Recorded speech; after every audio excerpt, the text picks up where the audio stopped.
Hello, everybody, and welcome back to the Football Absurdity Podcast. My name is Jeff Crisco, and I'm here, as always, with my co-hosts Evan Hoovler and Mike Valverde. For the first time, boys, we're a visual medium. We will be on YouTube starting with this episode. Hooray! Hooray! I can look at myself. Yeah, we can all look at their dorky faces. Yeah, we can all look at our own images while we record this.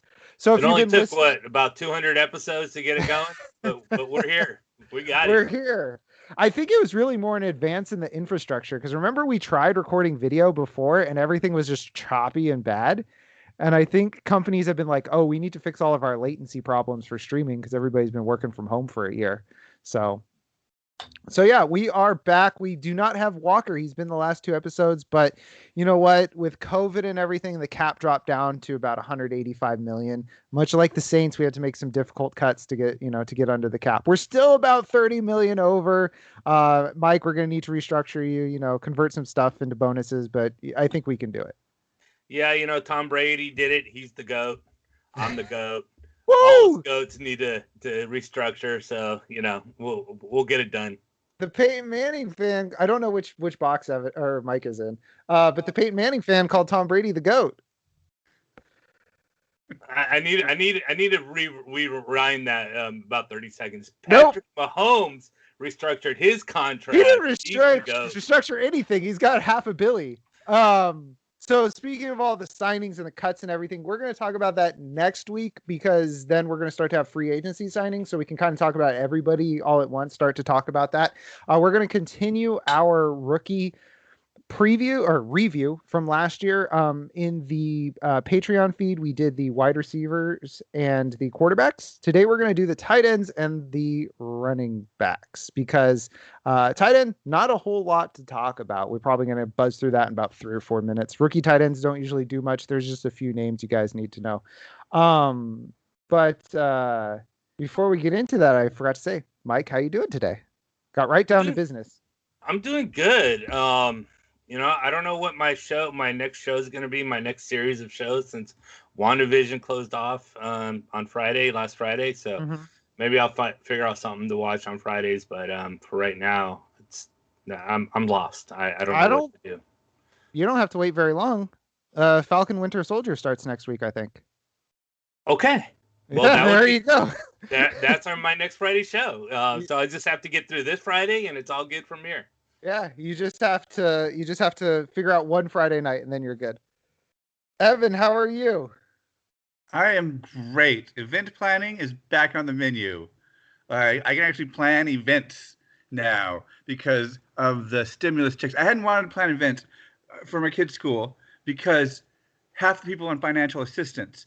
And I don't want them to they already feel left out enough. And if they then can't, buy a small book from the book fair that their friends are getting, whatever, that's how you lose them. But now everyone's going to have at least, $10 in their pocket. I can have a book. I got plans for a book fair. I've got a spirit wear drive. I've got 7 things in the works that I've just been sitting on all year. And so it's super great. It's my favorite thing. There you go. Perfect. You got a little pep in your step. Yeah. Yeah, you guys know I have my action movie podcast side project. It looks like I'm going to be doing a Substack with one of my friends from high school about early 2000s internet culture, which will be kind of interesting to talk about because I've been on the internet for about 2.5 decades, and I think it has broken my brain. So that'll work out pretty well. So, yeah, I'm pretty excited as well to get into that. Also, speaking of WandaVision, Mike, we finally finished Endgame last weekend. So tonight, I finally get to start WandaVision. Right on. Hopefully Twitter didn't ruin too much for you.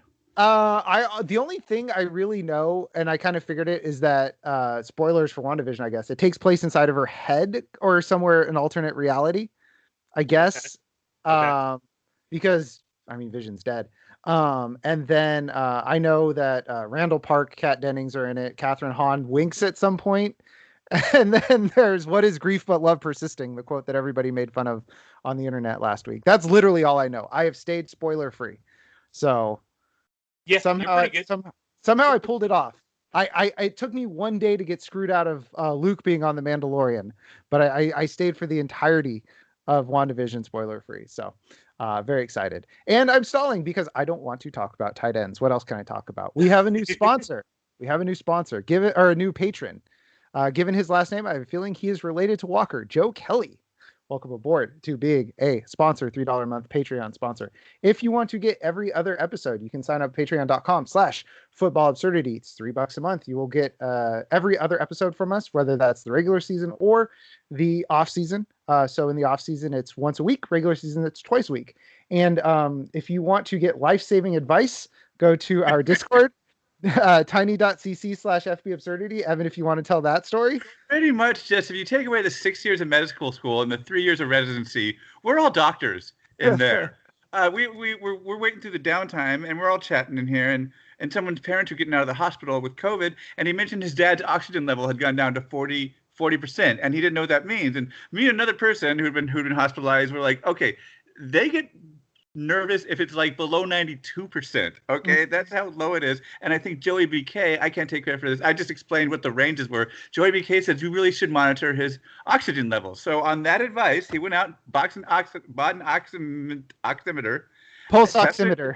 He tested his dad this morning, and his dad was well below 90. So he put him in the hospital, and they said he's got pneumonia, he's going to make a full recovery, but he just made it in time. Yeah. If he hadn't gone to the hospital in time. Yeah. So we just might save your dad's life, man. Saving lives. And so my Fitbit updated to do pulse oximetry about around the beginning of the year, and I knew about the 90% thing for COVID because I had COVID. So I always kept that in mind. We went up to Tahoe for my birthday, and keep in mind the 96% is at sea level. I woke up and I looked at my pulse oximeter. It's at 89% when I was in Tahoe, which is that elevation. I was like, oh my God, oh no, I'm just I'm just at elevation. Yeah. You want to hear something crazy? The people, because I looked it up, the people on Everest end up at 50% oxygenation in their blood. Some of them ended up at 0%. Yeah. You know, the guy with the green boots guy. Oh, Mr. Green Boots. Yeah, I've written about him several times. Yeah, he's like they actually took him down because it became so popular. Yeah, they're like, okay, this is not cool anymore. Now that it's not just an inside landmark to us. Yeah, but, now it's everybody. So yeah. Okay, before I get started, I have to be scared because I just opened Twitter, which I keep open in case there's breaking news. I saw hashtag 49ers is trending. I just have to make sure I am not ready to. Okay, Emmanuel Mosley signed a 2-year contract, and Daniel Brunskill signed a contract. It's done. It's over. Give it up. Okay. Are you worried about the Colts getting McGlinchey? That's the dumbest thing I've ever heard. Oh my God. I mean, the Niners need offensive linemen, and the market is a buyer's market for offensive linemen right now. It'd be so stupid for the Niners to trade McGlinchey. It'd be stupid for the Colts to trade for McGlinchey because, Mike, he's been bad. You guys don't want McGlinchey. Okay, I'll take your word for it. I'd rather have Trent Williams anyways. He's ours. You cannot have him. You cannot have him. We're clearing all of our cap space to keep Trent Williams. I can't believe you guys got him for such a cheap deal. 1 year too. Yeah, it was like a 3rd rounder. It was insane. For I think he's like a pro football. I think he was like a top 3 left tackle in the league last year. Oh yeah. He was a monster. He was great. I don't know what I'm going to do next year if they don't have Trent Taylor, because as long as I can really remember, the 49ers have had Joe Staley at left tackle. It's been it was 12, 13 years with Joe Staley, and then 1 year with Trent Williams. I don't know how to handle a bad left tackle on the Niners. I just don't know how to do it. So, all right, enough of that nonsense. Let's talk the thing that everybody is here to listen to us talk about. Sophomore tight ends. Heck yeah, that's why they tune in. Buddy, so this will be a special coming in with the top story. Special 5-hour podcast on rookies or tight ends who were rookies last year. So we're being facetious. If you know one thing about our philosophy, it's don't even bother in redraft with rookie tight ends. Just don't even bother. Now, maybe that changes this year with Kyle Pitts. We'll have that discussion because I think he might be in a Marquez Colston situation where he has tight end eligibility and is played at wide receiver. That's an exception. But for last year's tight ends, we decided instead of just choosing things, I'm going to do a soliloquy. Guys are going to fill in the gaps, and then we'll go from there. So for 2021 redrafts specifically, in most of your leagues, there are only 2 guys you probably need to worry about. And then there are a few more names you should know. So the guys you should worry about are Adam Troutman, who is with New Orleans. He was a 3rd-round pick last year of New Orleans.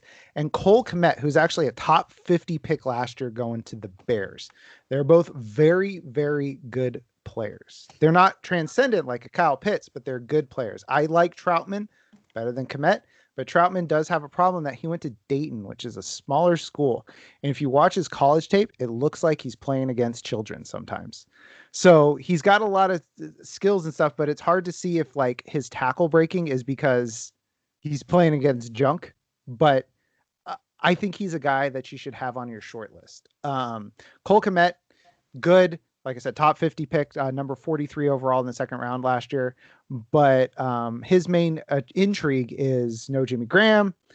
Targets are gonna, get redistributed probably, but I'm not as bullish on. I'm not super bullish on either of these guys. I would take a flyer on them as like tight end.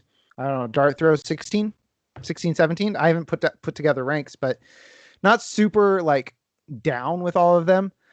With these two guys, but they're good. They're guys you should know. Other guys you should know: Albert Okwuegbunam, tight end for the Broncos. He did tear his ACL in Week 9 last year, but he led all rookie tight ends in fantasy points per game, 4.5 in regular, 7.3 in PPR per game.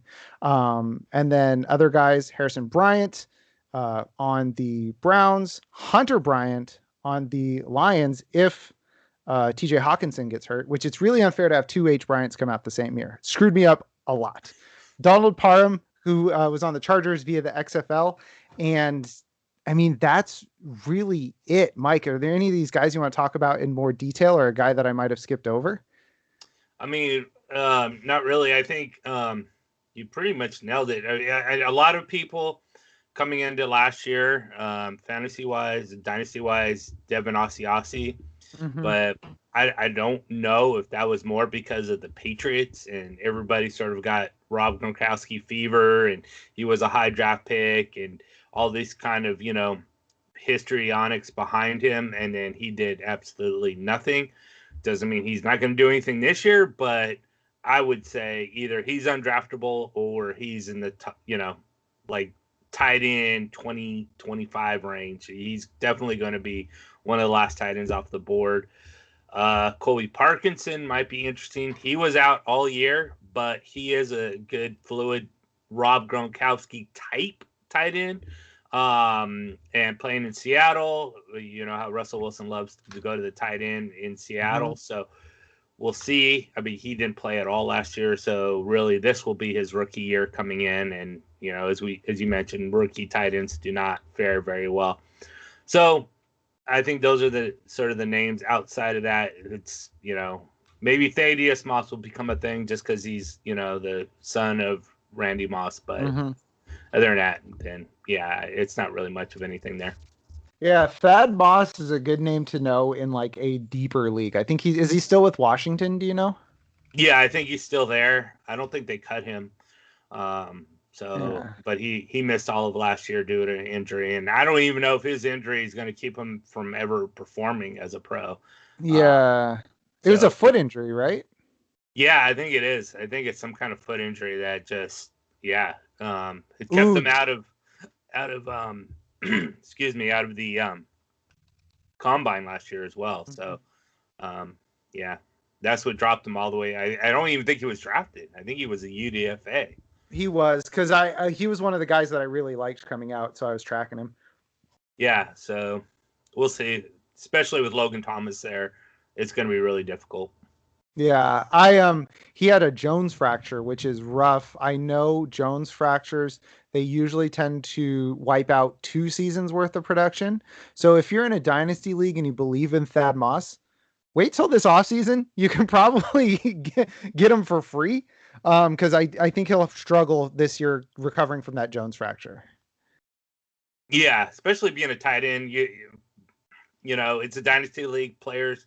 Owners like to hang on to their players, but when you're dealing with a tight end, especially if it's not a 2 tight end kind of league, then they come and go. They're not worth much. So you could definitely check the waiver wire, and I'm sure he's probably on a lot of them. Yeah, I mean, he's going to be coming into this year. He might be on a waiver wire right now.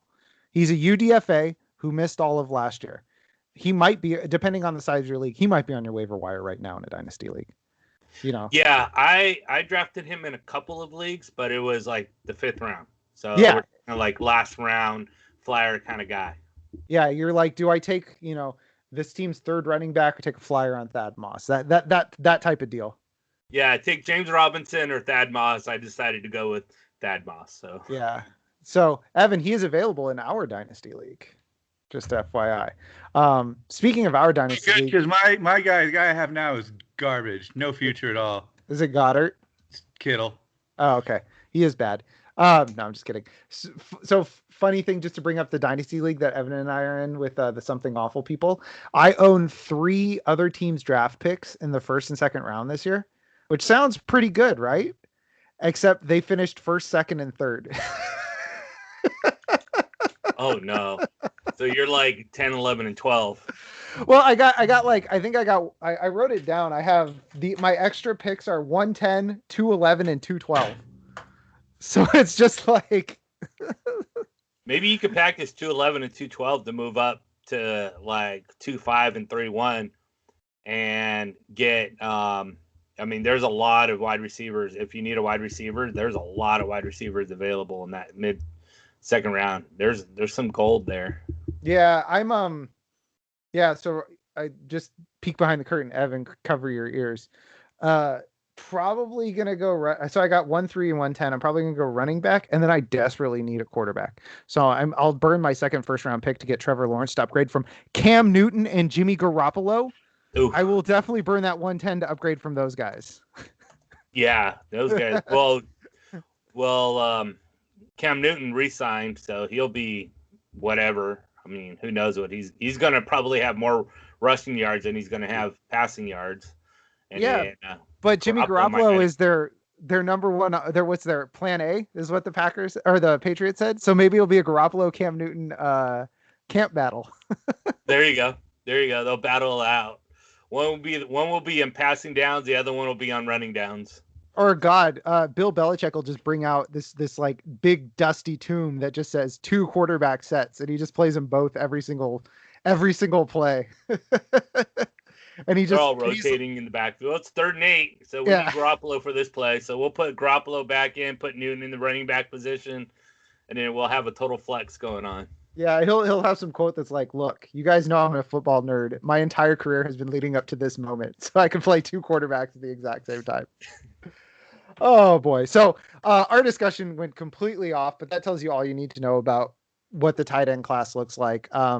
Just keep names in mind. None of these guys are priority ads. It's not like Noah Fant, TJ Hawkinson last year, where there was just like, like we needed to worry about these guys. These are just guys you should know. Troutman, Kmet, to a lesser extent, Parham, and then Mike mentioned Colby Parkinson, and then Albert Okwuegbunam and the H. Bryants. That's pretty much it. Maybe Devin Asiasi, but the Patriots have 86 targets to the tight end in the last 2 seasons. So I'm not combined. So I'm not too worried about a Patriots tight end. It's just not what they're trying to do. Yeah, I think the only good thing about Asiasi's position, it's sort of like Troutman's, where there's no other tight end. I mean, you have Izzo, I think, is their starting tight end right now. So it's like there's nobody. And as you mentioned, though, the problem is that they don't need anybody because they're not going to the tight end. Since Gronkowski's been, either retired or now Tampa Bay, they're just like, whatever. It's not our position anymore. Yeah. Question for you guys. I posed this on Twitter and I only got one answer. While we're talking about the Patriots, your normal 10 to 12 team league, nothing too crazy, nothing too fancy. Is there a Patriot that we should go out of our way to roster? Keeping in mind that Damian Harris is a 7th round pick right now. So any other Patriot outside of what, like the leagues that most people play in? So like not us, but like one quarterback, 10 to 12 team leagues. I mean, Damiere Byrd on a Hail Mary as a 14th round pick, I guess. Like that's the closest I can come. Yeah. No. I mean, I think the only one that I would sort of, and this is just because it's early, we don't really know what they're going to do. But one of the things that's always been a staple in the Patriots offense is to throw to the smaller back to get the receiving in the back, involved. And the only one there right now to do so is J.J. Taylor. So if he's going to be involved in the offense, then I would put him on, again, we're talking 14, 15 round. So yeah, is there people that you can make dart throws? Yeah. As you mentioned, Jacoby Myers and Demir Bird, and if J.J. Taylor's using that role. But really, do I care about these guys? Am I going to be hunting these guys down? Do I care if they make a roster in the beginning of the season? No. So yeah, I think you're absolutely right. It's only Damian Harris right now. Yeah. Cam Newton re-signing kind of quenched any pilot light that might have ignited at some point down the line for me. Yeah, it's so what's funny is Cam Newton, he limits the upside of the wide receivers and he limits the upside of the running backs without making anybody appreciably better. It's insanely wild. Like if they'd gone out and gotten like Ryan Fitzpatrick, that would be better for everybody. Then you get a little bit excited about, one of the wide receivers, but yeah, it's like the wide receivers aren't exciting anyways. Just, I mean, if you threw them on the Chiefs, they wouldn't be exciting. No. But so just by themselves, they're not exciting. And then, as Evan pointed out, then you throw in Cam Newton, and it's just really throwing the water on the fire, buckets and buckets of water on the fire, and it's just, I'm good. I have no interest. Yeah, and if you want to get excited about Damian Harris, if you take Damian Harris, Rex Burkhead, James White, and Sony Michel's carries inside the 5 last year and give them all to Damian Harris, he has 7 carries inside the 5. He's like 40th in the league in 5 zone carries. Cam Newton had 19. He is the goal line back there. Yeah. Like, period. End of sentence. Don't try to argue with me about it. Like, I'm not saying you guys, but it's like, that's the fact. I'm gonna. All right. Evan's going to argue with me about it. No, I'm just looking at points per game. I'm the Cam Newton thing. I'm like, you wanted more of that? You guys were bottom 6 in terms of points scored last year. You brought that back? Well, apparently everybody on the team loves Cam Newton, and I guess Bill Belichick's given a lot of benefit of the doubt to his COVID stint causing trouble, which it's entirely possible. I mean, he wasn't Bill the same Belichick player. would know if a guy is coachable or not coachable. So yeah, so I mean, look at his coaching resume. I mean, he's got Aaron Hernandez. I'm just kidding. All right, let's Aaron Hernandez was a killer, man. I tell you, straight killer to the end. Oh boy. All right. Let's go ahead. Let's move on to talking rookie running backs from 2020. It was an interesting class. As I was going through it, it was somehow deeper and more shallow than I thought, because it's kind of top heavy, but then when you get really deep, there's still interesting guys. So if you're not a patron, if you're just listening this week, what we did last week with the wide receivers is we drafted guys in the order that we would be excited to talk about them. And then that's how we end up talking about guys. Since Walker is not here, I'm just going to go ahead and read off Walker's, his order of preference, just so that it's out there on wax, as the kids say. The guys that Walker would have wanted to talk about, we just did top 9. Jonathan Taylor, DeAndre Swift, Evans Burps, Antonio Gibson, Cam Akers, James Robinson, J.K. Dobbins. Usually it's just a video podcast. Usually there's no audio, so I'm not used to this. A.J. Dillon and Zach Moss. So those are Walker's guys. So that's Walker's order. But we are going to go ahead and basically what I did was I decided the draft order is going to be Mike, then Evan, then myself. And I did this because I think with the number 1 running back in fantasy points scored last season on his favorite team, I thought I would give Mike first right of refusal on Jonathan Taylor Thomas. Yeah. I think it's really close, to be honest with you, between Jonathan Taylor and James Robinson. It's really close, actually. And I debated, went back and forth, but I am wearing a Colts hat for a reason. And the reason why I'm wearing that Colts hat is because it is Jonathan Taylor. And he's rushing 1,169 yards last year, 11 touchdowns on the ground. Then he caught 36 passes for 299 yards and another touchdown. So that's 12 touchdowns on the season. Mm-hmm. And that's a lot of that total came from basically week 9 or 10 to the end of the season. He looked really good in the playoffs when he wasn't being targeted and dropping the ball. But outside of that, he was just very dominant. The AFC South, that defense and all of those defenses in the AFC South are not very good outside of the Colts. So he'll have a lot of room to run. That's 8 games that he'll have that will, just benefit him and his stats. So, yeah, I don't think there's another running back outside of Jonathan Taylor that just had a Jekyll and Hyde season. First 8 or 9 weeks, we're like, okay, is this guy blind? Why is he running in this hole when this gaping hole is right here? To picking all the right holes, running over players, using his speed, doing everything the reason why the Colts drafted him in the first place. So I can't go wrong with Jonathan Taylor. No, and I was writing up Jonathan Taylor, and I was like, I don't understand the point as to why I'm doing this, because it's just going to be Mike's guy. But what some people will point out, Mike, and I just wanted to help Jonathan Taylor's point a little bit, is dude had 253 total yards and 2 touchdowns in week 17. Like, that'll definitely boost up a line. But sure. So Marlon Mack tore his ACL in week 1, and starting from week 2 through week 16, so not including the first game and not including the game where he blew up, he still averaged 86.6 yards per game. So I think his pass catching is limited. I do have a question if Hines will continue to steal from him or if they consolidate that, because the Hines has gotten a lot of targets throughout his young career.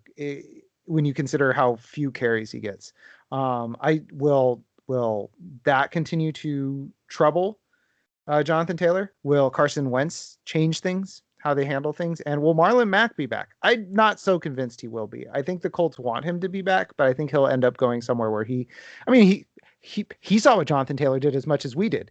He knows the writing's on the wall. He knows he's going to be a 1B at best there. So he might go to like Seattle where he can be the man.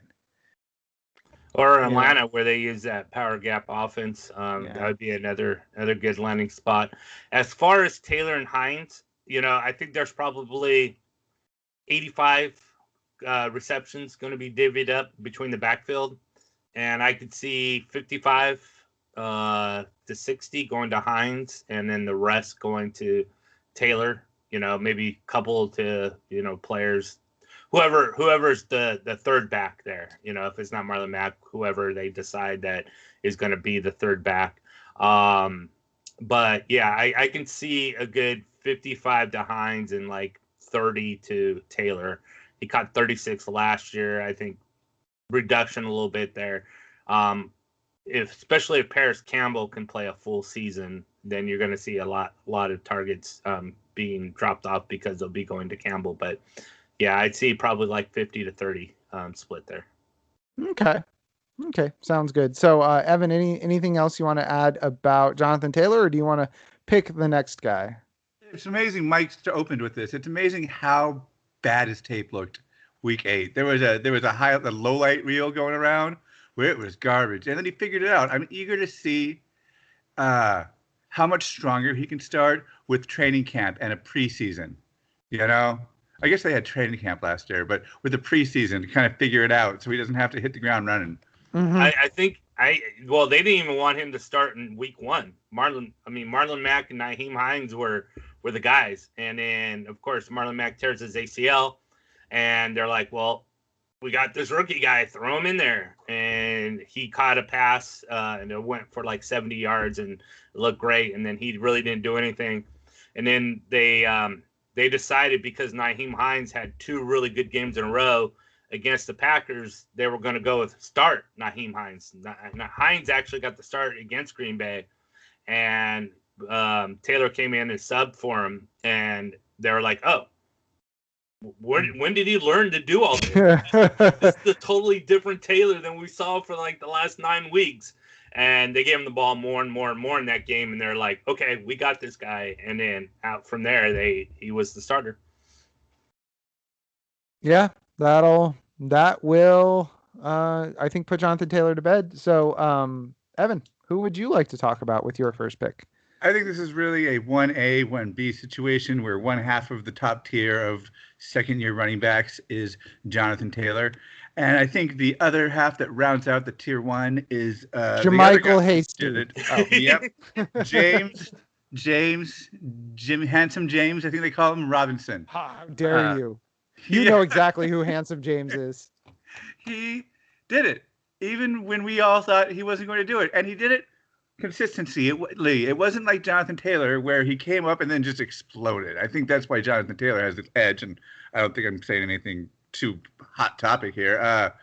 James Robinson was great from the get-go, and he did it all with his quarterbacks were Mike Glennon and Jake Luton. Jake Luton. Gluten. Jake Luton and Mike Luton were his team, were his quarterbacks. And say what you will, Trevor Lawrence, even having a bad season, is not going to be as bad as those two.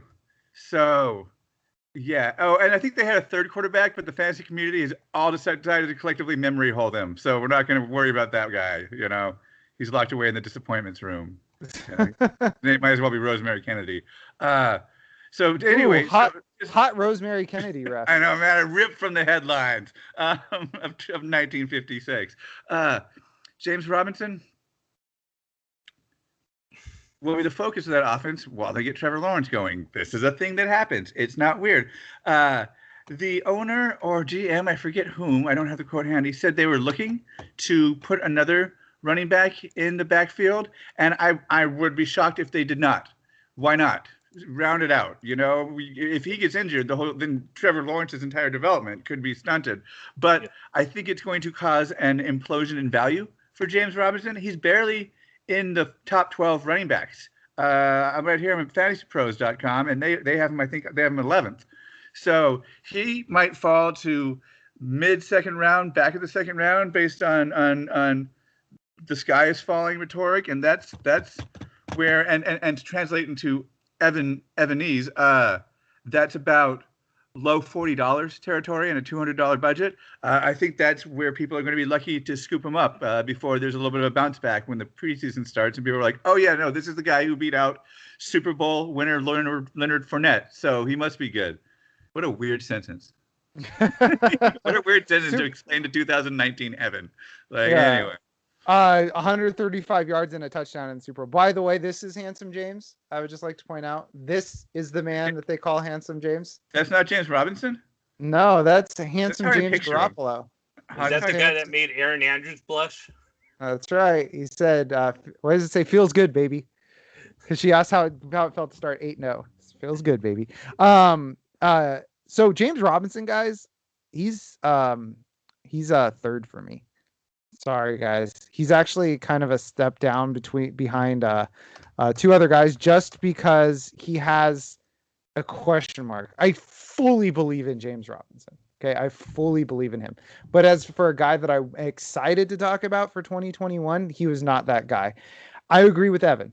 First of all, an absolute ding dong is running the Jaguars now. And I feel like I can say that from experience because it's former 49ers GM Trent Baalke, who presided over the team rotting from the inside out because he couldn't stop taking guys with torn ACLs. He absolutely loved him. The Niners wasted so many second, third, and fourth round picks on guys who never played in the NFL to the level they should have because they were always injured. They were injured when he drafted them. But at the same time, James Robinson holds the rookie record for rushing for an undrafted free agent. He had 1,400 yards in 14 games. Like, that's insane. He was more consistent on a weekly basis than Alvin Kamara. Yeah, well, I'll defend my boy Alvin Kamara. He did get hurt partway through the year. I will defend my boy. But it's just, there's just a small question mark about him, okay? So I'm not saying that I don't like him. He is tier 1 for me. My tier 1 is just bigger than yours. My tier 1 has 4 guys in it. He's just my 4th guy in my tier. Behind the 2 guys that I get to talk about now. I'll go. I'm actually calling an audible because my number 2 guy is not a guy I want to talk about as number 2. It's DeAndre Swift. I liked DeAndre Swift. He's my number 3 guy technically, but this is where I'm getting fun and I'm getting caught up in the hype. Okay. His new offensive coordinator. Do you guys know who his new offensive coordinator is? No. Anthony Lynn.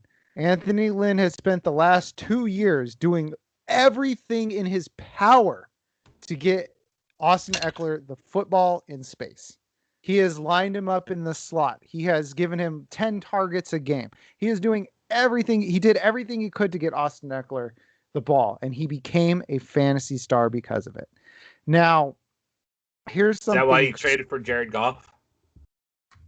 Because he needs a quarterback who can check down. Yeah, pretty much. But here's the. Do you guys want to hear a stat about DeAndre Swift that sounds fake? And Mike, if you were cruising Twitter, you saw this stat. It sounds fake. DeAndre Swift was the running back 19 in PPR leagues last year on a per game basis. Antonio Gibson was 20 on a per game basis. Now, there's a reason for that. It's because Antonio Gibson got hurt 4 snaps into the Steelers game. So he didn't so it registers as a game, but not a lot of stats. But DeAndre Swift was right there because he catches so many footballs. And with Anthony Lynn in tow, and he caught less than James Robinson, right? Well, he also wasn't used full time. James Robinson had like 85% of the snaps in Jacksonville. Okay, fair enough. He didn't have to contend with Kerryon Johnson and I don't know. Is Theo Riddick still there? I feel like Theo Riddick's always there. Theo Riddick, I think, isn't Riddick a Raider or was a Raider? I wouldn't know. Yeah. I think Riddick was a Raider. I don't know why you're just randomly throwing shade at me, naming horrible players we signed, but all right, yeah. Oh, do you want me to throw some shade talking about horrible Raiders? Derek Carr. Got him. But yeah, look at this. These are the guys, these are targets. You're thinking of Adrian Peterson. Was it AP? No, AP wasn't on the Lions. Oh, he was. Oh my God! Yes. Oh, I thought you were doing a bit there. I thought this was a bit. No, I completely forgot it was Adrian Peterson. I knew it was some washed up scrub. I forgot it was AP. So yeah, AP had 156 carries. Kerryon Johnson had 52. DeAndre Swift had 114. Mike, I do. Yes. James Robinson caught more balls, but I mean, this backfield was just like. It was like somebody took a Ginsu knife to it and just kind of chopped it all up all year. So they didn't know what they were doing with that half the time. They didn't know what they were doing with DeAndre Swift. It was really complexing. Even Adrian Peterson came out and was like, when Swift finally got the first start in like week 12 or week 13, Adrian Peterson comes out and it's like, well, why wasn't he getting the start 5-6 weeks ago? I mean, I think he said something along the lines of, why are you guys giving me the ball so much? Yeah, it's like you got this dude who's obviously, a lot better than I am at my age. Why am I still involved in this situation? Yeah, it's pretty crazy. What they contended with last year. But I think with Anthony Lynn at OC, I think, and a quarterback who, let's just say, doesn't go downfield as much as Matthew Stafford, I guess is the kindest way to put it, and who maybe gets flustered and likes to dump off the football in Jared Goff. I think there's a big season in line with DeAndre Swift. Yeah, I think so. DeAndre Swift was a red zone magnet, even with Stafford there, and they use him so much. And with Goff, they're going to want to lean on anyone but Goff even more inside the red zone. So yeah, he's going to see an uptick probably. Yeah, I heard the best take on, because the question was posed, if you're the Lions, why are you trading for Jared Goff? Why are you doing that? Like, I understand you had a split with Matthew Stafford. You had to move on from Matthew Stafford, but why are you taking on Jared Goff? And the answer that I heard, and I've sort of accepted this and internalized it, is, for lack of a better term, he's a patsy. He's the guy that's going to get the money while the Lions bottom out, get their quarterback in the next 2 years, and then he's gone. Like, that's the point of Jared Goff. And that, to me, that screams not a great offense, but it does scream like an offense that's going to create a lot of opportunity for DeAndre Swift, especially because let's look at the target pecking order right now. TJ Hawkinson, I'm not T.J. frozen. Hawkinson. Yeah, That's it. I'm not frozen. It's T.J. Hawkinson and then Yep. DeAndre Swift. Yep. I mean, you've got Quintez Cephas there. You've got Tyrell Williams, who's just going to be a deep threat. You know, it's there's a lot of opportunity there for him. So I think he's going to take a big step forward in terms of just volume wise. It'll help him out. So that's my first guy I want to talk about. Second guy in my top tier is a guy that I looked back at our mock draft and I already know who this is. Who is it? Cam Akers. No. What? Not Cam Akers. I'm shocked. It's not Cakers? It's not Cakers. It's Tony. It's Tony Gibson, baby. Because my biggest problem with Antonio Gibson, I almost called him Tony again, with Antonio Gibson going into the draft was not his talent. I loved his talent. If you look back at our first mock draft we did right after the draft, guess who took Antonio Gibson in like the 13th round? This guy. It was, could he hold up to an NFL workload? He did not have the production. His injury was one of those freak turf toe injuries where you're running and somebody lands on the back of your foot. There's 99 out of 100 people are getting hurt there. That's nothing that you can hold up against Antonio Gibson. Right. Like there's nothing you can do about that. And he held up. But here's the thing. He only had 44 targets last year. J.D. McKissic had 110. If you just look at these two players, tell me who should be getting the bulk of those. Should it be that big of a split? Now, J.D. McKissic looked pretty good at times with his targets. Sometimes when I was watching Game Pass, I would see McKissic get a target. I'm like, wow, Gibson looked great on that play. I'm like, no, that's J.D. McKissic. But trying to assume that J.D. McKissic is going to provide you with 110 reliable targets again in 2021 seems silly. It's not something he's been able to do so far in his career. He hasn't been a reliable. He was hurt all the time with Seattle.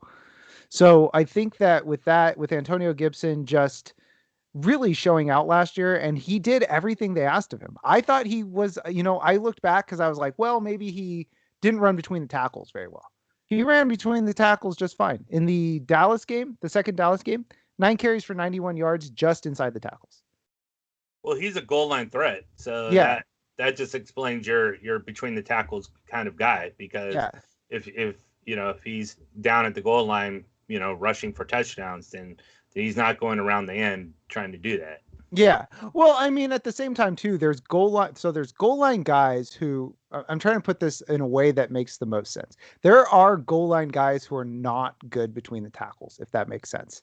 They can get, they're the 2 yards. Like if you need 2 yards, I'll get you 2 yards. If you need 4 yards, I'll get you 2 yards. They're just the battering rams. They're not necessarily good between the tackle, but they can get they can get you 2 yards. They can get you through the goal line, but they're not. Once they get to the second level, they're boned. They'll I think a perfect example of that is Jordan Howard. Perfect example. That's exactly what Jordan Howard is. Jordan Howard, I mean, that's how the Dolphins used him last year.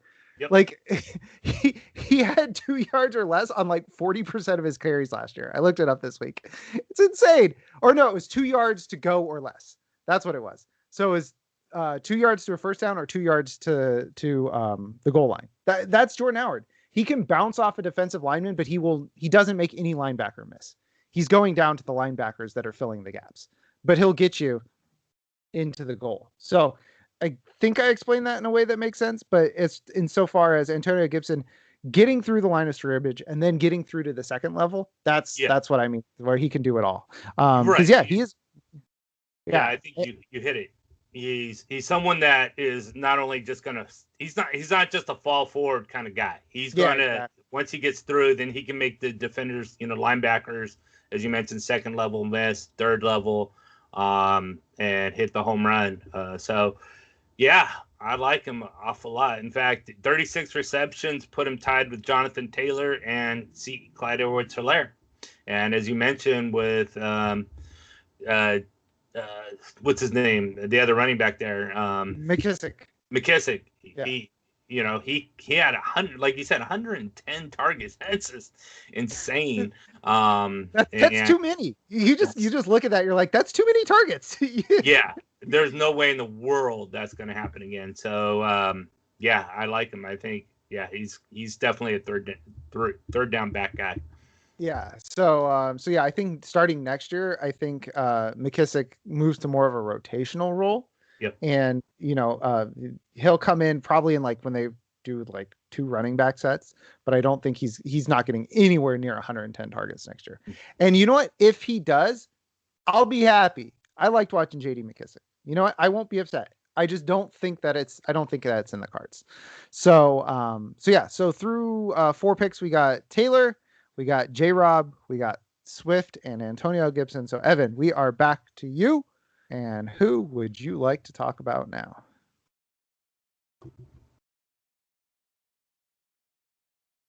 Mute. You're on mute. The video. I blame the video. Yeah. And now I can't edit it out of the podcast because it's okay. All right. Spicy stuff. I'll take whatever running back Sean McVay is developing. In this case, that's Cam Akers. And this should come, it's probably no surprise. Once he kind of gained his earned share of the touches in the late part of the year, he took off with it. With 3 straight games, over 14 fantasy points. And then he got a high ankle sprain, so that wasn't so good, but it looks like it's going to be fine. Those don't take an off season to mend. So I'm liking Cam Akers, and I'm pulling up my tape notes on him. I want to see him have a preseason. And this is kind of where we're getting in terms of the sophomore running backs draft, where I'm like, oh, I like this guy, but he wasn't looking too confident by the end of the year, whereas the Jonathan Taylors were looking confident, running with their head up, scanning for lanes, doing all the stuff you look for if you're like me and you're learning how to learn about people on tape. And so, but then again, like I said, these people didn't have a preseason. These people were just thrown into it. So of course they were not given a lot of cut touches in the beginning when everything was getting sorted out. So I want to see him once he's gotten the full McVay and the Rams staff preseason training camp regime. I think he can easily, he has the most opportunity, and I don't want to say look better than Dobbins. Dobbins looked way more confident, but I don't think Dobbins has much opportunity. That's who I'm back and forth with. But so if they can straighten Akers out a little bit more, just give him a little more confidence, slow the game down a little bit more for him, I think he has the highest potential to jump into the top 12 of all the remaining players this year.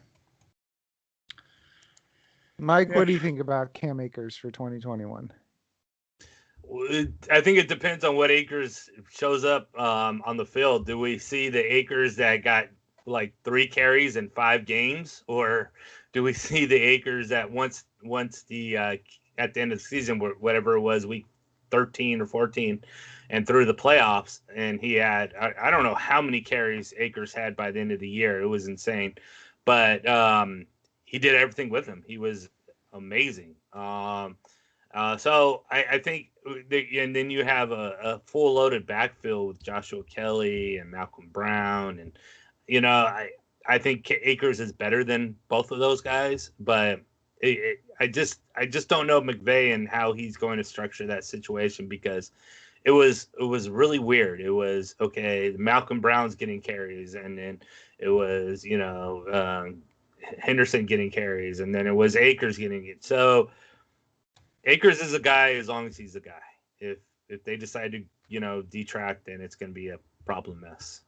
And on that, backing that up with the stat here, Akers ended up with 145 rushing attempts, 86 of which happened in his last 4 games. Yeah. Yeah. So I did the math. In his first 7 games, 62 touches. Final 6 games, 143 touches. Yep. It's a 169% increase. Nice.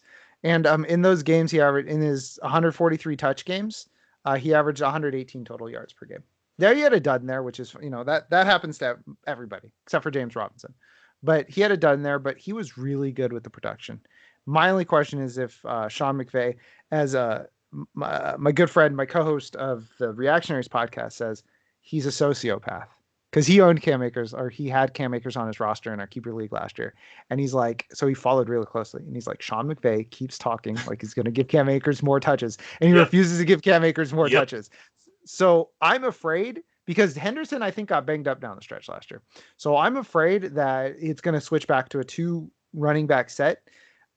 I don't want to be afraid. I will probably still up drafting Cam Akers, but that's why he ended up at 5 for me, not top 4, because those top 4 guys I don't have questions about, or the questions that I have, I'm like, how good can DeAndre Swift be with Anthony Lynn? Those are the questions that I have. With Cam Akers, it's this stupid Darrell Henderson thing that's just floating over my head. Yeah, and don't forget about Malcolm Brown too. And I mean, none of these guys are as good as Cam Akers, but I think sociopath is a very good explanation for McVay, because people are like, well, why isn't he playing? Oh, he's going to get his carries. You watch. This week, he's going to be the man. And then 1 carry. It's like, oh, well, because the situation didn't present itself. What do you mean the situation didn't present itself? I mean, the guy can run and can catch the ball out of the backfield. What exactly position do you need for this to present itself? And on that note, there may be a telegraph that's going on. Cam Akers faced. This is from the Twitter for yards per Twitter at yards per, or whatever it's called. Cam Akers, of all running backs, faced a stacked box. 8 or more defenders, 4th most. So either it really didn't present itself, or they're like, okay, Sean McVay said Akers is going this week. Let's stop that from happening. Thanks for telling us, Sean McVay. Yeah, it's so funny when coaches are like, yeah, I really think he's earned more touches. We just got to do better at getting him the ball. It's like, who do you think's in charge of that? Like, who are you getting responsible for that? And Mike, I'd just like to point out, since this is now a visual podcast, Fantasy Pros just mocked up this great Photoshop for you.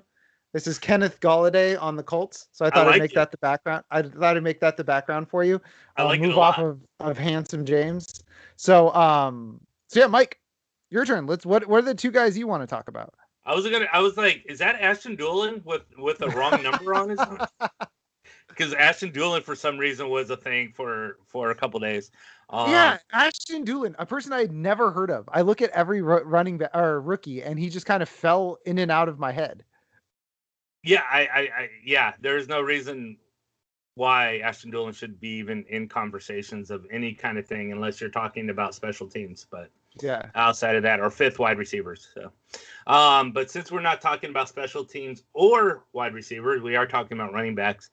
At my position number 6, yes, I'm going with the person that was the overall number 1 by far, 1st round pick. Even some even put him as the 4th pick of the draft. He was just the king of all kings, and then fell right on his face. Clyde Edwards-Helaire. Glad you're jumping on this one. I was like, this might fall to me, and then I have to figure this out. So the biggest problem with Clyde Edwards-Helaire is we're talking about running in between the tackles and goal line situation. And what was one of the reasons why, if Damian Williams, right? Was he the one that, because I get these Williams kids mixed up. Was Damian Williams the one that stood out for COVID? Yes. Okay.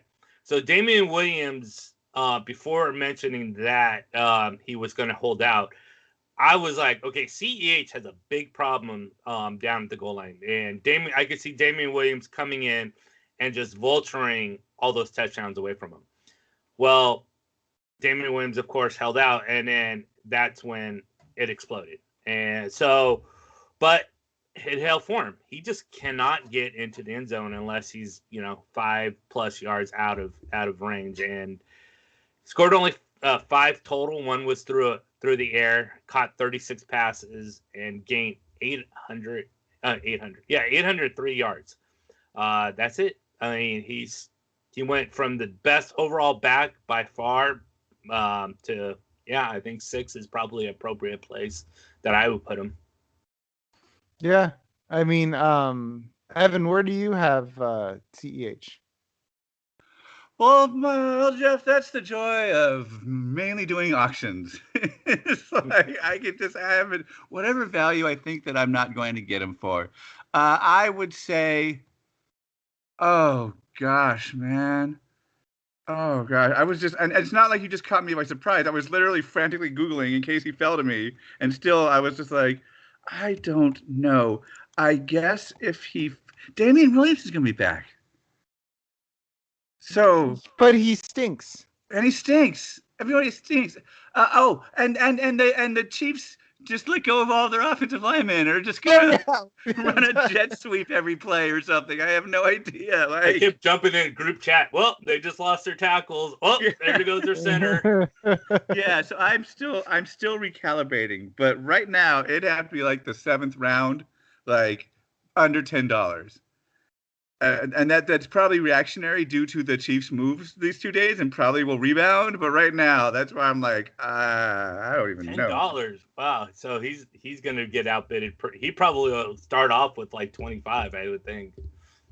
That's almost as reactionary as the Reactionaries podcast, where you can get podcasts currently in the middle of Martini Madness. That's a little plug. Speaking of Martini Madness, look for our March Madness contest coming up in the Discord on Sunday. I will not be a part of that, because every year I'm like, all right, I got the bracket. Let me fill it out. I'll get around. Oh, the game started. Like every single year, I'm like, I'm going to do it this year. I'm not going to miss. And then it's like, oh, the game started. I got to do it because I'm the champ. The champ is here. Yeah, you are the reigning champ. The champ is here.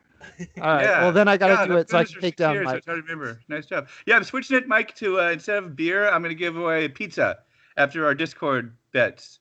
Sweet. Find a local restaurant and support them. Is your beef jerky shop still around?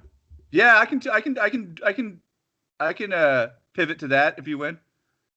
I like that beef jerky. That's the best stuff in the world. Yeah. Whatever she wants, I'll proudly give.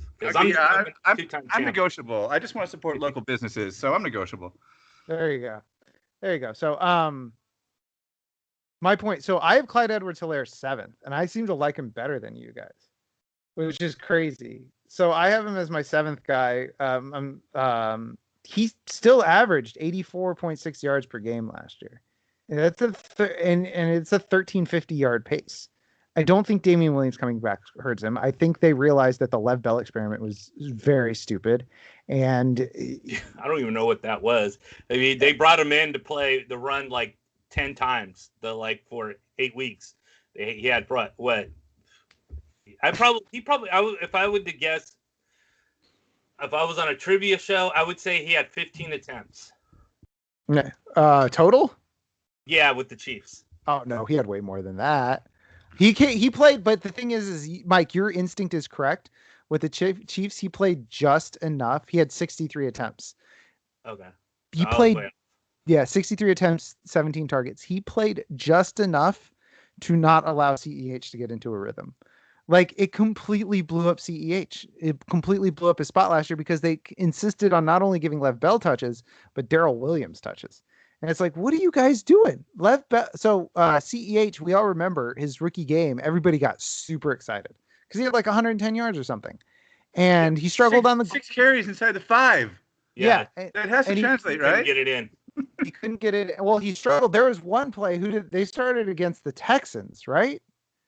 I believe it was the Texans because I remember there was a play where CEH sees a hole.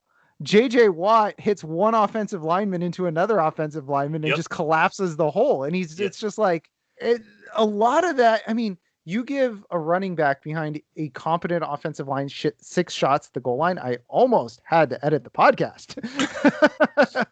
6 shots at the goal line. They will score a touchdown behind a competent offensive line. Now, CEH in his first game, probably not. I'm not trying to be a CEH apologist, but so much of that was on the line in the first game. Good God. There's a reason why they've cut 60% of their line. It's just I don't know if that was so much of the line or if it was CEH because, I think it was a combination of CEH, the line, and that was one of the better games JJ Watt played last year. That was the game that convinced me JJ Watt still had it. Oh, yeah.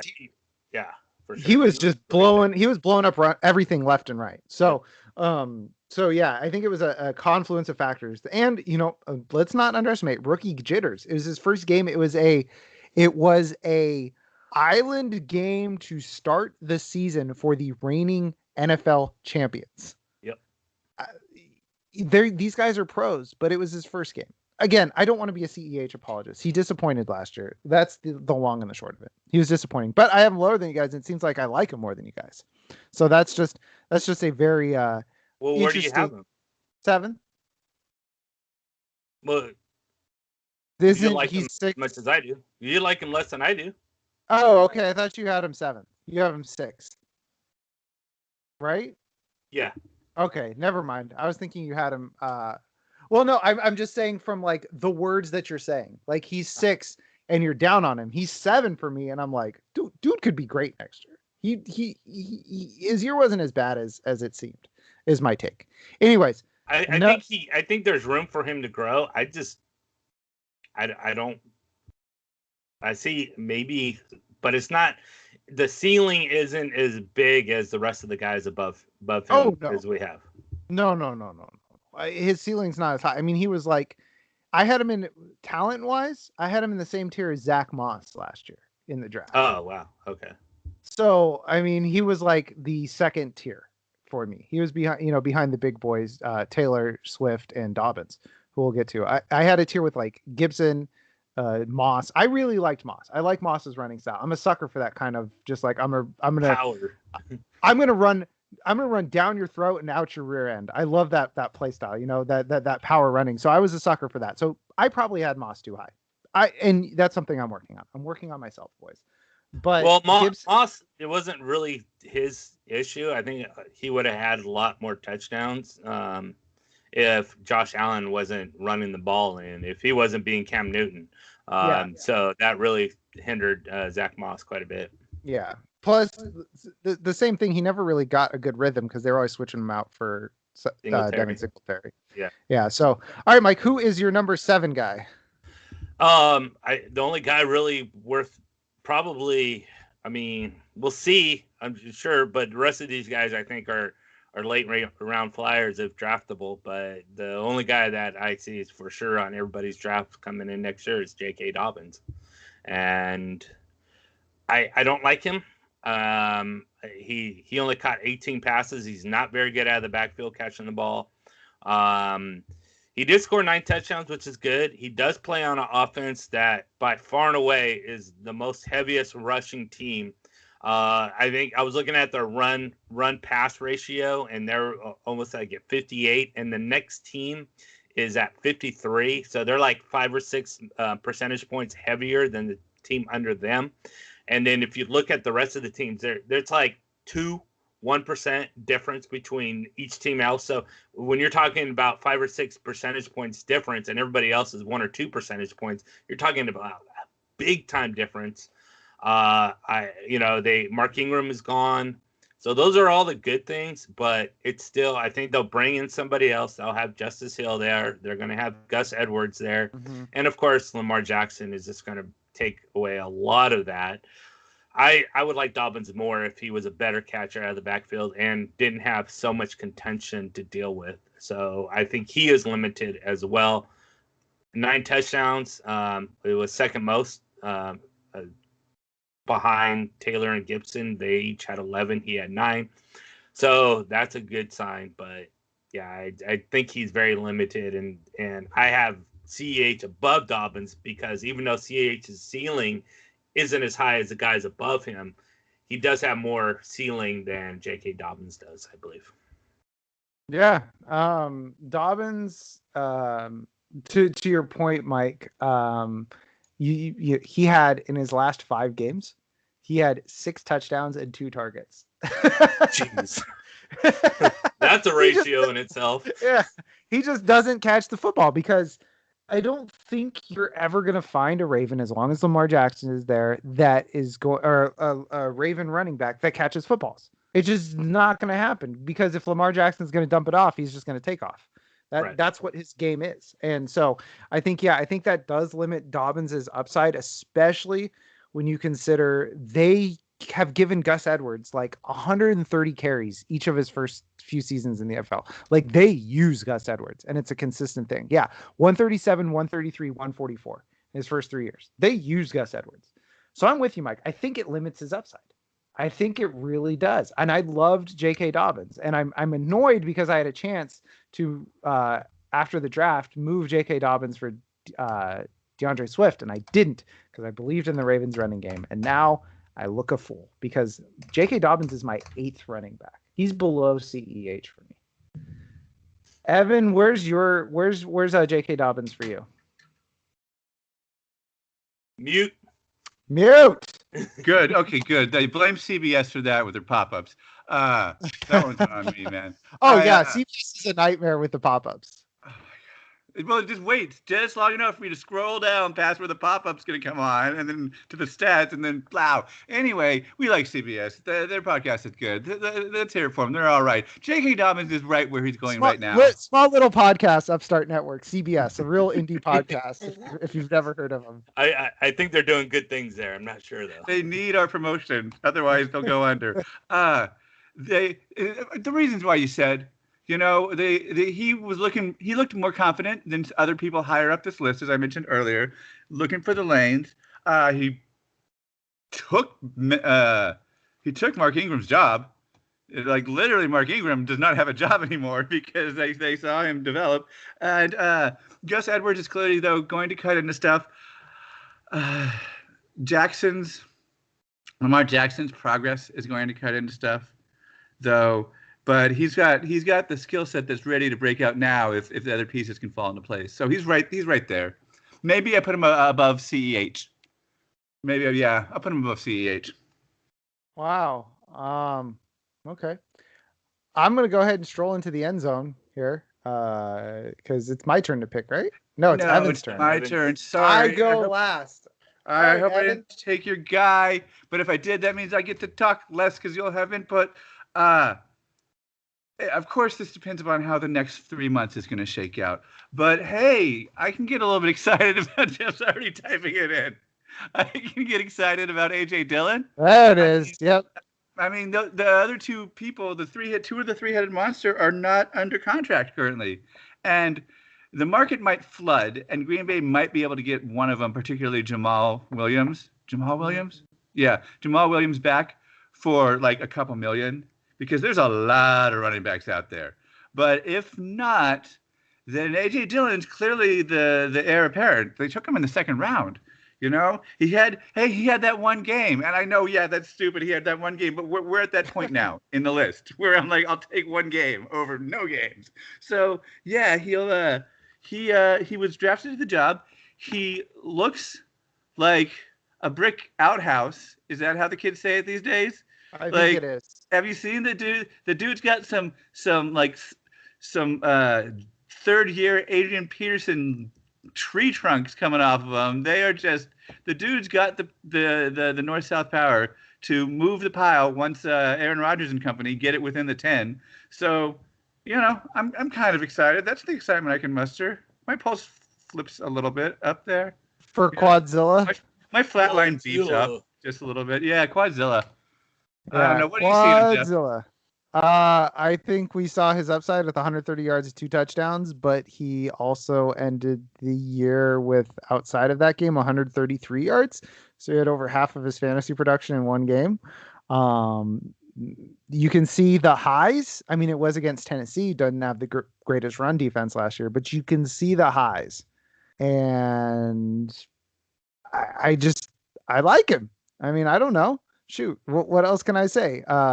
He's got big quads. I wrote massive quads, baby Derrick Henry, but I'm not as convinced as some of the people on Twitter this week because Aaron Jones didn't get a tag. People are putting him in their top 12, top 15. Whoa! Yeah, I'm like, you guys are out of your mind. His ADP went from back of the 7th round before the news about Jones, and now it's middle of the 7th round, which I feel is, that's kind of where I feel, okay, that's the response. You want to jump him half a round or so. Well, I mean, especially, you got to consider that's a rolling average. So for 4 days, for his thing to go half a round, that's a lot. That's true. I mean, check back this time next week if Jamal Williams signs somewhere else. I mean, he's probably going to be in the 4th round range.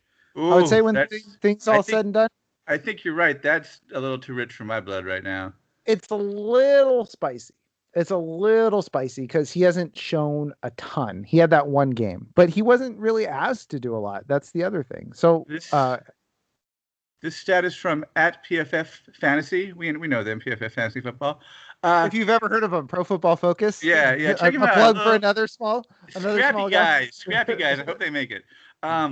A.J. Dillon had the highest percentage of forced missed tackles per carry. No, it doesn't say what the baseline for eligibility was there, but Yeah, But so, 31%, sometimes. 31% of his carries, he forced a missed tackle. Yeah, how many of those were because somebody was just admiring his quads, though? That's They fair. caught Hey, him. that's They caught him. how you can get it, man. So, Mike, That's what do how you think Jimmy about G AJ? started 8-0. That's right. He just flashed his smiles at the defensive backs, and their legs turned to jelly, and then that's why he was able to throw guys open. Yeah, I like Dylan. I liked him better than Moss. I mean, if you remember, we went kind of back and forth on who would have the better stats at the end of the year, Moss or Dylan, and you won that one.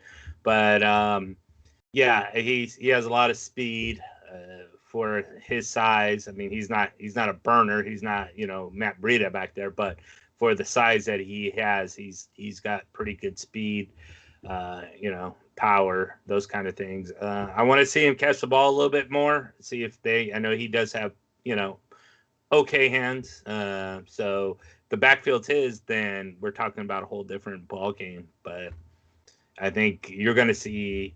It's going to be very interesting to see Jamal Williams and AJ Dillon back there because neither one of them are burners, and both of them are pretty big, just kind of plotter kind of guys. Dylan, I think, has a lot more skill, but it's like, okay, where's the speed out of the running back going to come from? So we'll see if they do something in free agency, but right now it's just these two big backs that are just going to, run down the defense. And so I like him. I think Twitter's probably overreacting. I think he's definitely draftable, but 10th round maybe.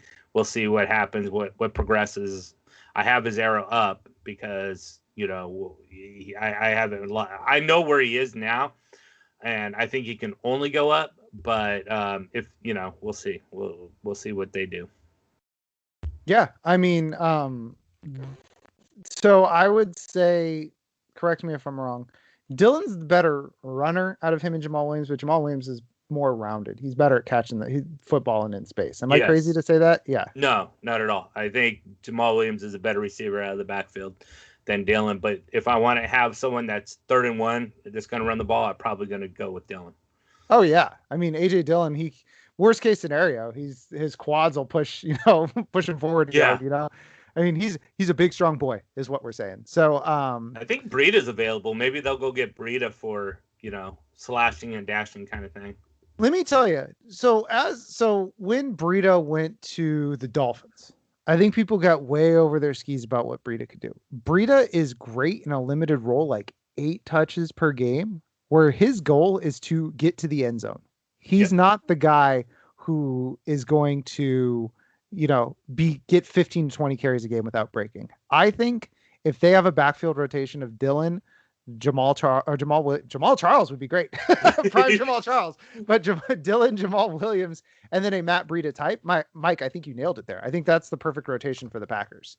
Back there is a Matt Breida type with those guys. So very interesting to see what they do with AJ Dillon. But now I will talk about. I kind of put this at my line of relevance. A guy ended up at 9 as default. Zach Moss. Not excited to talk about him, but am I excited to talk about LaMichael Pirine? Josh Kelly? Josh Kelly, who lost his job to Kalen Ballage. Like, do I want to talk about that guy? I mean, Ahmed maybe, but he's one Aaron Jones payday away from being the running back 3 in Miami. And then you got Myles Gaskin there too. Who's really good. DJ Dallas, who's right now the Seahawks running back 2 if Rashad Penny's healthy, but he'll probably be the running back 3. JaMychal Hasty, 49ers running back 3. It's like there's Zach Moss is the last guy I want to talk about. I don't want to talk about Zach Moss. He's the worst guy that I've had rostered for the entire year in a redraft league. Dude had 44 yards per game last year, and I kept him all year long because I had take lock. I got so stupid about it. But I liked him coming out of school. So I just had to say the name Zach Moss. He's like we mentioned him earlier, he runs through your mouth, out your butt. The problem was he wasn't getting a lot of rushes. He wasn't getting into a rhythm, and Mike nailed it perfectly. Just like Cam Newton is the goal line back in New England, Josh Allen's the goal line back in Buffalo. I mean, that is what it is. He has like at least 8 rushing touchdowns every season, I think. Josh Allen does. So it's just like, what are we doing here? What can we do? Not Zach Moss is barely hanging on to relevance in my mind, but I liked him coming out of school. And just like I was I was like, I can't let Jerry Jeudy slip past this point in the episode last week. I can't let Zach Moss not be one of the 9 running backs we talk about. So not excited about Zach Moss. I hope he bounces back. I hope Josh Allen doesn't run so much and he gets those 8 touchdowns, he being Zach Moss. But that's my 9th guy. Do you guys have any other guy for your 9th guy? Because that might be more interesting to talk about. No, I don't. I agree with you. I have him as number 9. I have a couple other different guys outside of that, but yeah. Yeah, let's talk about those guys. Is it Tony McFarland and Lynn Bowden? Close. It is Tony McFarland at 10. Okay. And then I did go with Darrington Evans. Oh, thank God. 11. I thought you were going to say Keyshawn Vaughn. Yeah, I thought about him, but I'm just like, with Tampa Bay, and there's probably going to be 4 other running backs back there with Keyshawn Vaughn, just like last year. So I'm just like, nah, he's definitely more of a long-term guy for me. I like Evans just because I just don't think Derrick Henry's going to hold up. He's had 700 carries in the last 2 seasons. Is that a lot? Yeah, just a little bit. And I want his backup. And right now, Darrington Evans is the back. Now, the only question may be, and since we're only talking about sophomore running backs, that's Evans. Not a sophomore running back that's also on that roster is Deontay Foreman. So we'll see. Deontay Foreman is much more of Derrick Henry kind of guy than Darrington Evans. Evans is more of a Matt Breida kind of guy, slasher, dasher kind of guy. Mm-hmm. So that will be interesting to see how that shakes up. But if, let's just say, Deontay Foreman's not on the roster and it is Evans, then I want Evans. I want whoever that backup is going to be for Derrick Henry. And then I have your guy, Jeff. I have Hasty at 12. Michael. Yeah, I really like Hasty. I think his upside is capped just by Shanahanigans with the running back room. He's got 2 guys ahead of him. But on the lateral yesterday, they asked me which Niners running back are you taking? I'd say, hey, every year it's with Shanahan, it's whoever's the cheapest. Yep. So take Hasty. He's the cheapest, and he has as much of a shot to lead the team as carries as Raheem Mostert or Jeff Wilson, because Raheem Mostert's going to get hurt, and so will Jeff Wilson. That's why I was high on Mostert a few years ago when we were talking about this. It was because, hey, he's the cheapest guy. It's going to be a mixed bag. You might as well go with the cheapest option, and as you say, Hasty's the cheapest option. Yeah. So yeah, go get Hasty. The one sentence description of JaMychal Hasty is every step he takes has a purpose. If you watch him, every single footfall has a purpose. It's not like some of these guys out here who get the ball behind the line of scrimmage and do the river dance because they've had 10 cups of coffee before the game. He's decisive, and he runs hard and he runs fast. So I like JaMychal Hasty. He's not a burner, but he's a good player.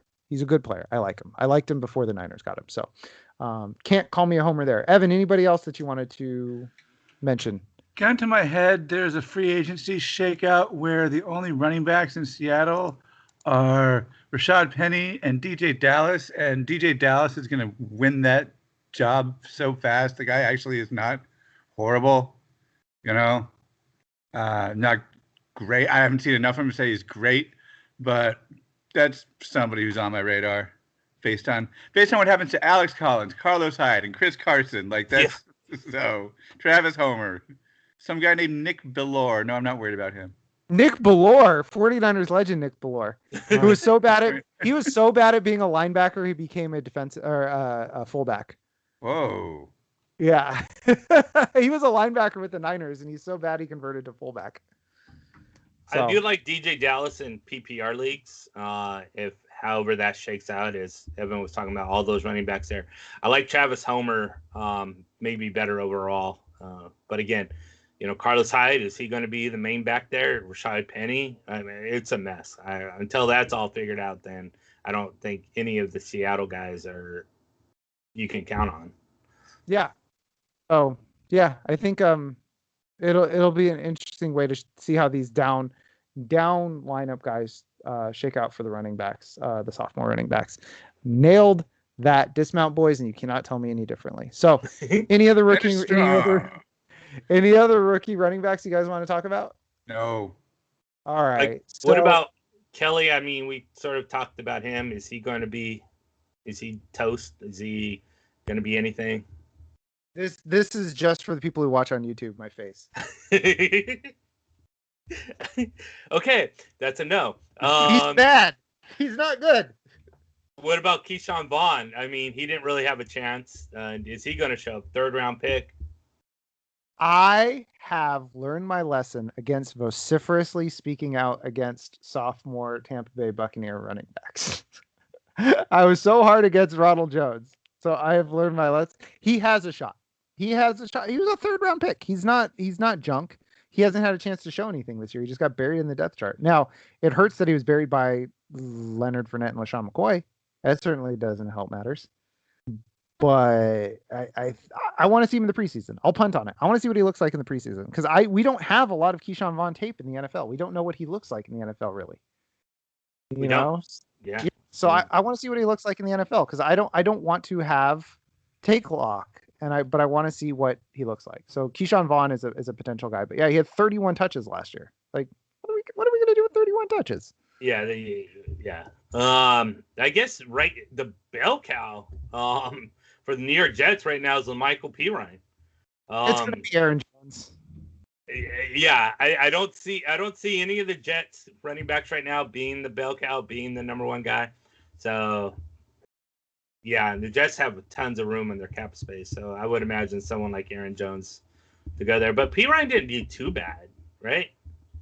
I mean, I don't think he really got much of an opportunity last year. I know, I think he was banged up. Let me take a look. Let's see. 64 rushes, 232 yards. I'm not going to judge anybody on 64 rushes, you know. But I mean, he was good enough. I mean, he's like a league average back. I think, you know, he'll be the guy that, you know, if he falls, you know, backwards into 250 touches, he'll be fantasy relevant, and that might happen to the Jets this year. Who knows? And Mr. LaFleur, I always get Mike and Matt mixed up, but Mr. LaFleur is going to bring a Shanahan offense to the Jets. And we saw last year, even with the Niners bottoming out, that rushing game was still a big deal. So Michael Pirine could be worth something this year if they don't bring in any other guy. Yeah, I mean, if he's a bell cow. I mean, that's something. Yeah, I mean, if he gets a chance, and you know, he's a big boy. He's 216 pounds. You know, he's not a slight little guy back there. So, yeah. Well, I don't think the script's been written on Michael Pirine yet. I'm holding out hope. But when your classmates are freaking Jonathan Taylor, James Robinson, Antonio Gibson, DeAndre Swift. Yeah. Yeah. You know? You're lucky if you're making. I mean, maybe on the deepest of deep roster, you're on somebody, but yeah. Yeah, I mean, this is a class where being top 8 is big, and being 9 or 10 is not a big deal. Like the top 8 they're big boys, you know. They're guys worth talking about. But the 9 through 13, 14, 15 is like a matter of personal preference. It's almost like tight end, you know, where it's like these are the big boys, and then whatever's left is personal preference. I'm not ruling out Pirine. Or even I'm not even ruling out Lynn Bowden doing something this year. Yeah, I mean Bowden and even Malcolm Perry, they're both on the Dolphins. Mm-hmm. Both of them probably fill the same kind of role there. And then Rodney Smith, he came on a little bit when whatchamacallit went down. Not CMC, but Mike Davis. He's a good guy out of the backfield to have. But yeah, always been a believer in Mike Davis. Oldest Mike Davis fan. All right, boys. I think that'll do it. Before we head out, I want to try something new. Do you guys? What new things are you working on? Why don't we do some plugs? Evan, let's talk about your satire articles. Oh yeah, I've been picking up steam with those. I'm doing sports news satire articles. Today, or which one had engagement? Recently, I did one called. What was popular? Scientists studying financial implications of rotating legs backwards, and what makes Dak Prescott a multimillionaire for rotating his leg backwards, yet Alex Smith isn't making any money for rotating his leg backwards. It doesn't make any sense, you know? It's like the Heisenberg uncertainty principle. So we got that on the site every day, every Monday through Friday. Yeah, and I did like probably because I was like, Evan, do this, where it was with the NFL Combine. Has cancel culture gone too far? Yeah, I'll always take ideas. I'm trying to do That's 5 pretty days a good. week just to get them up to my own extremely rigid writing standards by June. I'm trying to do 1 a day, so I'll take any idea at all and work with it. Yeah, Mike, what have you been working on? Anything, or are you kind of taking it easy right now? I'm doing a lot of the charting as far as putting in data entry for over the last 3 or 4 years. I sent you. I don't know. Did you receive that the chart I sent you? Send it to me again. I don't think I did. Okay, with all the numbers for Pro Football Pro Football. Yeah. Okay, I'll send that to you again. And then what's mostly taking up my time is the scouting academy. Oh yeah. That's easily 25 to 30 hours a week. So yeah, I've been buried with that. Worth it? Absolutely. If you Awesome. if you have $1,000 and you want to learn about it, absolutely. Use your stimmy check. Yeah, exactly. I would. If you're good to go, absolutely. It's a great course. Yeah, absolutely a great course. I'm learning so much.